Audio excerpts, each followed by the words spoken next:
שלום, זה הסרטון השלישי שלי כי מחקתי קצת, כי צריך למחוק, אז תקשיבו. אני רק רציתי להגיד לכם שיש לי עוד ערוץ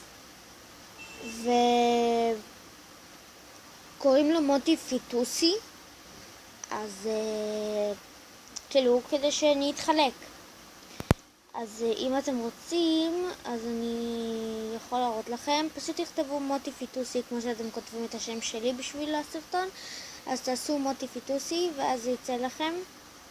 וכאילו יש שם באנגלית שזה היה הראשון שלי.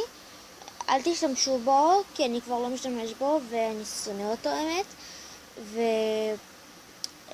ותעשו מוטי קגנוביץ' ואז את מוטי פיטוסי.